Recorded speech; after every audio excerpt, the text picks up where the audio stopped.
2006, le Cameroun, je ne sais pas, mais j'ai un peu honte.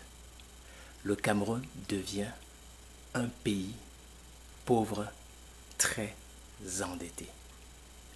PPTE.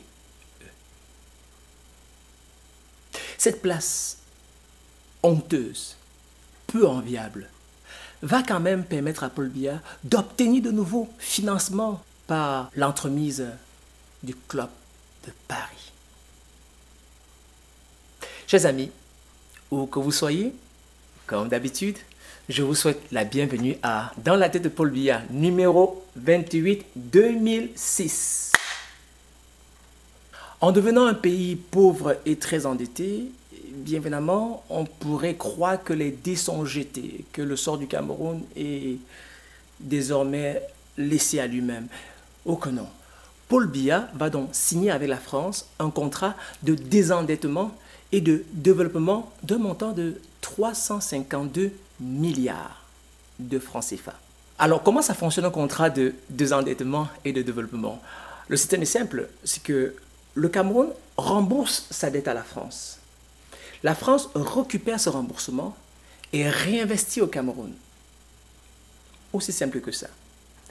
Et va donc investir dans l'éducation, dans la santé, dans la construction des infrastructures, l'agriculture, le développement rural, bref, tout ce qui peut permettre au Cameroun de se développer.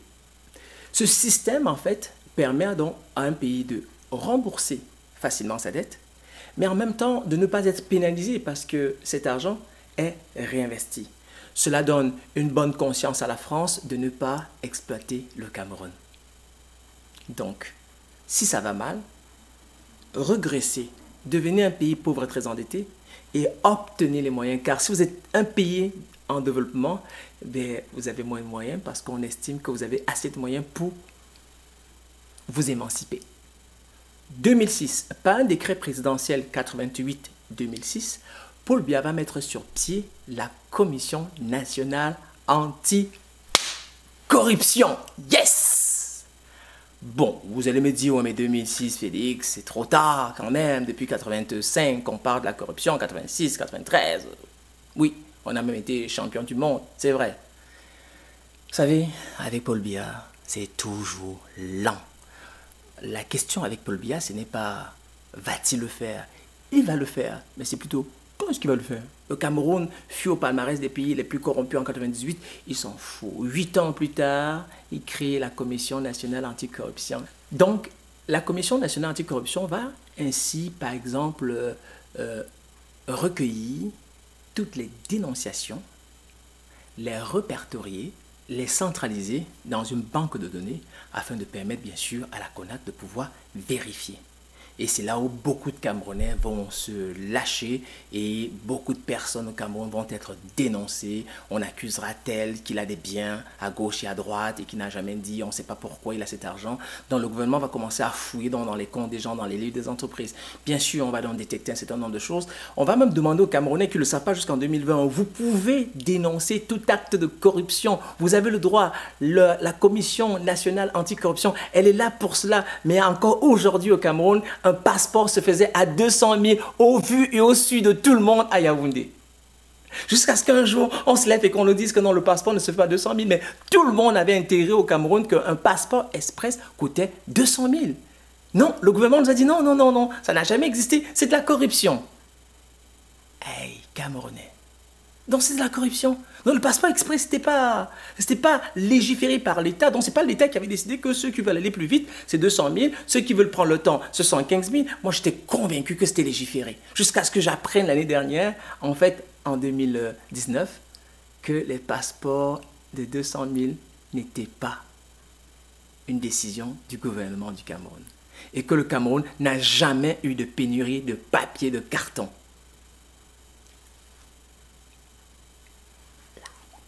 En tout cas, la CONAC, vous avez du boulot, messieurs de la CONAC, parce que le Cameroun est encore plus corrompu que jamais, et je ne sais pas si vous le savez. Vous ne pouvez pas arriver à l'aéroport de Douala ou de Yaoundé sans que l'agent qui vous étampe juste un cachet vous regarde en vous disant, tu m'as apporté quoi alors? T'as gardé quoi à ta soeur? Hein? Tu as laissé ta chérie Coco, tu es parti. Non, n'est-ce pas, on est là. Tu donnes quoi à ta chérie Coco alors? Tu as laissé ta chérie Coco comme ça? Ouais. N'importe quoi, non. Les euros, les dollars, les livres sterling, les yens, laisse seulement à ta chérie Coco. Ouais, c'est ta soeur, c'est ta mère. Je suis ta mère, non? Hein? Tu vois pas ta mère? Ta mère est là. Regarde comment ta mère brille le soleil. C'est ta mère même noircie. Regarde-toi. Regarde, t'es beau, t'es dans le froid. Vous êtes frais. Eh, mon fils, oh. Le fils de Kyo. Le fils de Kyo. Une fois, il y a même un douanier qui m'a reconnu et qui m'a fait « Oh, l'artiste amoureux de toi, je le suis encore. » Moi, j'étais comme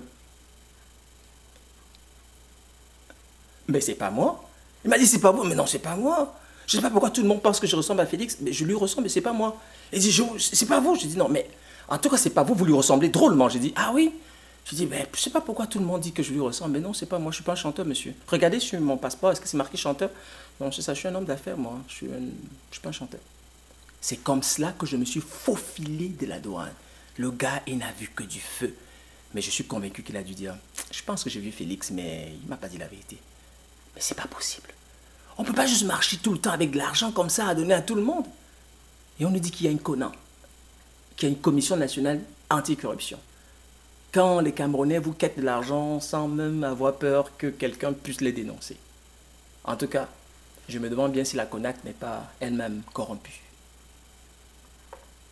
2006, Paul Biya crée enfin Elecam et il va leur donner 18 mois pour se mettre en place. 2006, le 25 avril, Paul Biya va créer un décret numéro 3 2006 qui oblige toutes les personnalités de la République de pouvoir déclarer leurs revenus et leurs avoirs. Génial. Il me semble que le président de la République fait partie des personnalités. Connaissez-vous combien le président de la République a? Connaissez-vous ses avoirs? Connaissez-vous ses revenus? Mais ça, on l'exige à d'autres personnes, pas au président de la République. Je ne sais pas si on l'exige au président de la République, mais j'ai fait des recherches, j'ai communiqué avec quelques médias, quelques journalistes. Tout le monde m'a dit au Cameroun que c'est un terrain glissant et qu'il valait mieux ne pas en parler. Alors, voilà, je pose donc la question. Monsieur le président de la République, combien gagnez-vous et quels sont vos avoirs? S'il vous plaît, c'est vous qui avez créé un décret et je pense qu'une charité bien ordonnée commence par soi-même, n'est-ce pas, hein, monsieur le président, hein? On se comprend. 2006, un scandale au Cameroun d'homosexuels. Les journaux, La Nouvelle Afrique, La Météo, L'Anecdote, vont publier une liste des personnalités homosexuelles au Cameroun. Je ne sais pas de quel droit des journaux peuvent se permettre d'énumérer des personnes qu'ils estiment être homosexuels. Parce que ce n'est pas parce qu'un homme est avec un homme qu'il est homosexuel. Hein. Sinon, mon frère et moi, on est tout le temps ensemble. On pourrait croire que nous sommes homosexuels, mais c'est mon frère. Comment faites-vous, messieurs les journalistes, pour savoir que ce mec il est homosexuel et écrire son nom dans la presse? Donc, il y a donc des personnalités qui vont donc décider de porter plainte. Et parmi ces personnalités, le ministre de la Communication aussi. Monsieur Pierre Moukoko Bonjo va donc déplorer le caractère calomnieux et misérable de certains journaux qu'il qualifie de dérives désespérantes. Et ça, je suis totalement en accord avec ce ministre. Il faut savoir qu'au Cameroun, l'article 347 bis du Code pénal stipule que toute personne reconnue coupable d'homosexualité encourt une peine d'emprisonnement de 6 mois à 5 ans et une amende de 20 000 à 200 000 francs CFA. Lorsque les journaux vont jusqu'à publier la liste, pour moi, ce sont des allégations, car il faudrait bien prouver en cours que ces personnes sont vraiment homosexuelles. Et admettons même qu'elle était, en quoi un homosexuel empêche la vie de fonctionner? En quoi un homosexuel vous empêche de vivre? Un homosexuel, ce n'est pas un pédophile. Un homosexuel, c'est une personne qui a une orientation sexuelle différente. Donc, que le ministre de la Communication, M. Pierre Moukoko Bonjo, soit homosexuel, en quoi cela empêche cet homme d'être ministre? En rien.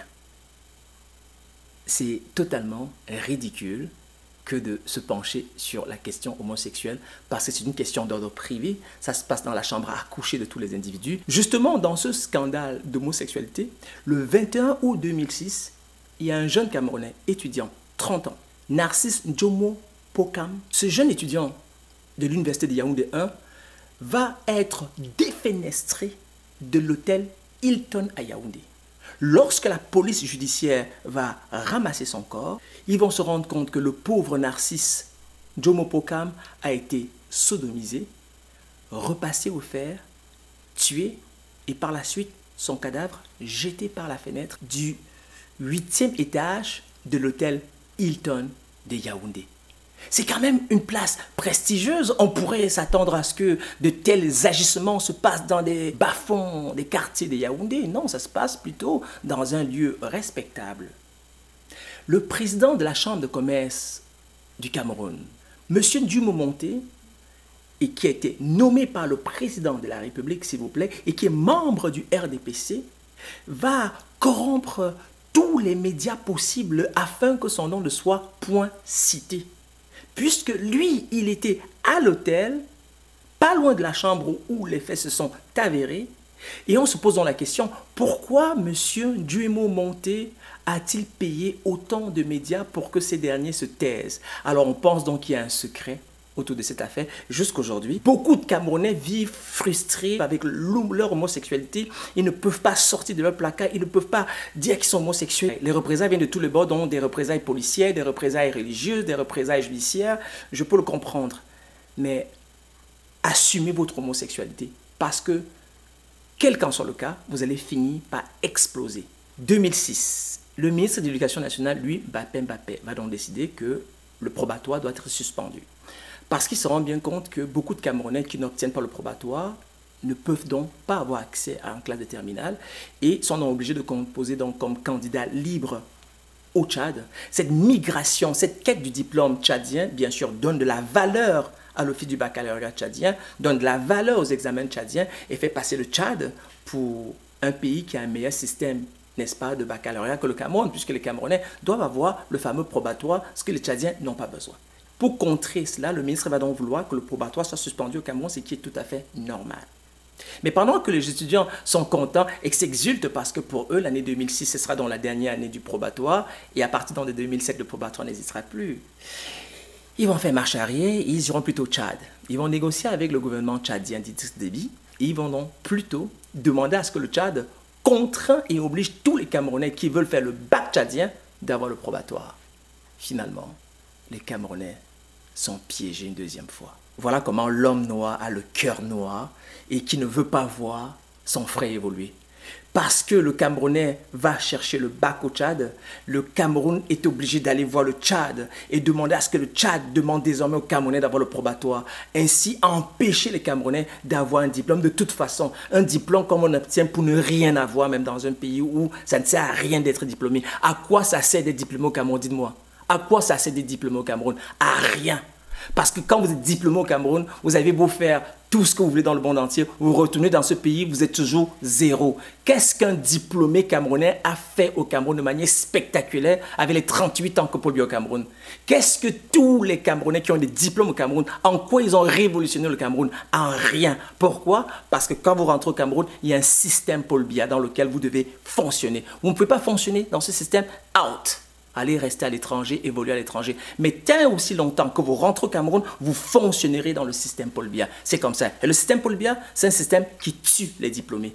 C'est un système qui nous a servi. C'est un système qui nous corrompt. C'est un système qui nous formate. C'est un système qui nous casse les bras. C'est un système qui tue le génie. C'est un système qui vous force à regarder selon l'œil du président de la République.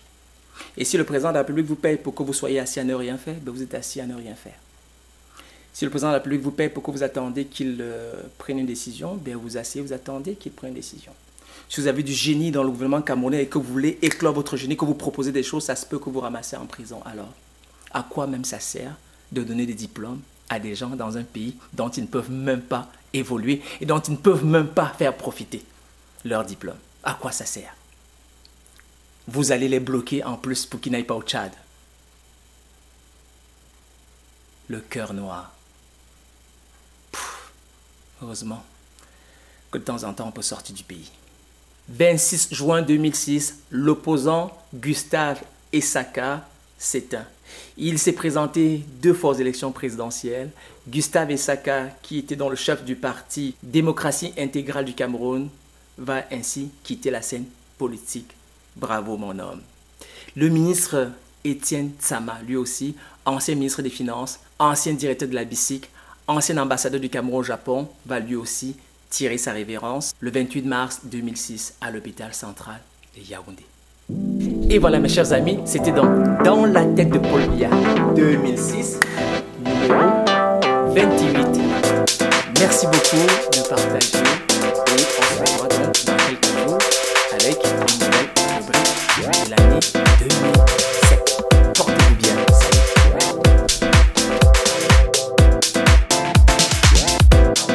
Ladies and gentlemen, welcome to my house. My name is Felix from Montreal in Canada. I was born in Douala, Cameroon, in Africa.